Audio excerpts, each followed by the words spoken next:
Marc Julési qui va nous faire un point de situation sur ce plan vélo national. Merci beaucoup, merci pour l'invitation.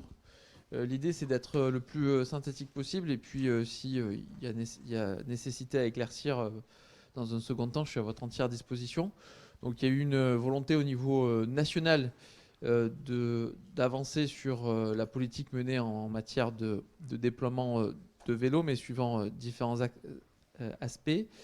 Ça a été annoncé au début du mandat avec une volonté d'investir autour de 350 millions d'euros sur cette politique vélo, à la fois au niveau des infrastructures. Donc c'est tout le travail qui a été mené et qui est mené avec les collectivités territoriales, bien entendu en lien avec les services déconcentrés de l'État permettant d'accompagner ces collectivités territoriales dans le déploiement d'infrastructures vélo.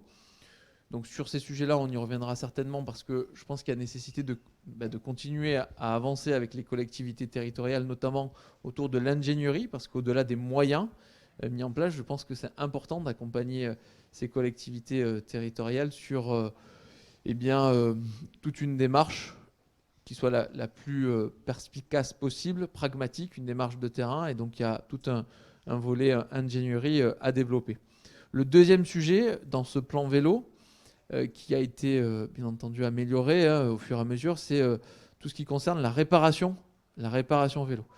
Et ça, c'est un travail qu'on avait mené notamment avec Elisabeth Borne pendant le confinement, qui a mené à ce qu'on appelle le coup de pouce vélo. Et les 50 € pour permettre la réparation de vélos. Et ça a eu, je dirais, un succès assez inattendu, puisqu'on a eu plus de 2 millions de vélos qui ont été réparés.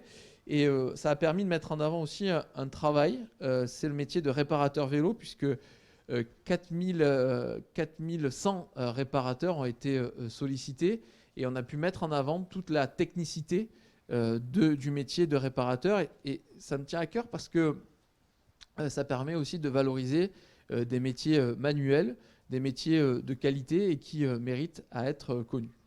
Ce coup de pouce vélo, à mon grand regret, je le dis parce que je souhaitais qu'il perdure encore un peu de temps, s'est arrêté. Mais l'objectif, c'est bien entendu qu'on puisse travailler ensemble sur des propositions complémentaires permettant d'aller dans ce sens. Le troisième volet, c'est tout ce qui concerne l'action contre le vol, puisque vous le savez, une des premières raisons qui poussent nos concitoyens à ne pas prendre le vélo, ou les craintes qu'ils ont, c'est la crainte de se faire voler le vélo. Et donc il y a une volonté menée avec les associations, je le dis, parce que c'est avec les associations qu'on a pu mener ce travail de marquage vélo.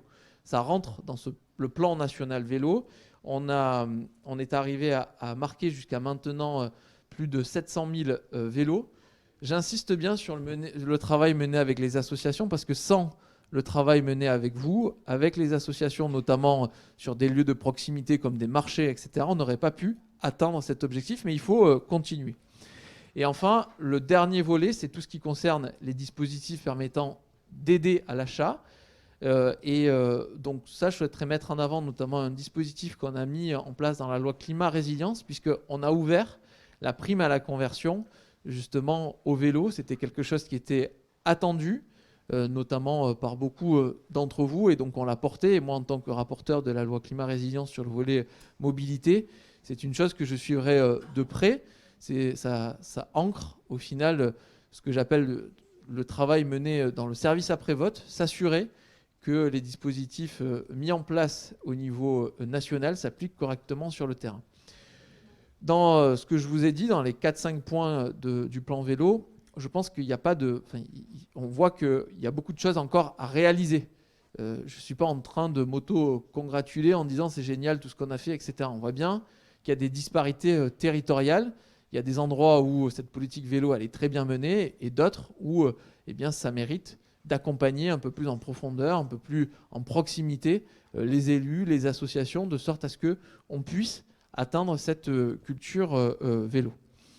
Et c'est aussi la raison pour laquelle, quand j'en ai parlé notamment au niveau national et en particulier au Premier ministre, de cette nécessité de travailler en proximité et d'aller chercher certainement d'autres pans du plan vélo qui n'ont pas été jusque-là exploités, le Premier ministre m'a missionné pour qu'on puisse travailler sur la mobilité active et la lutte contre la dépendance.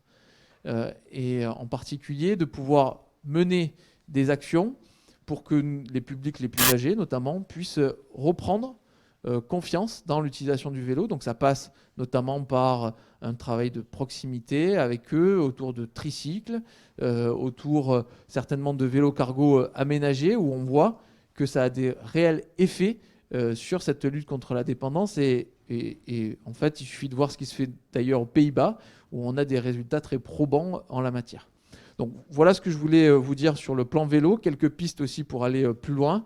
Je pense qu'il faut toujours mettre toujours plus de moyens sur ce plan vélo et accompagner plus fortement en ingénierie les collectivités territoriales. Dans tous les cas, à votre entière disposition pour continuer à travailler sur ces sujets. Et je souhaite vraiment mettre en avant le travail que nous avons mené avec les associations, parce que si moi je suis arrivé à faire évoluer pas mal de dispositifs au niveau national, c'est aussi et avant tout grâce à vous et grâce aux propositions que vous m'avez formulées.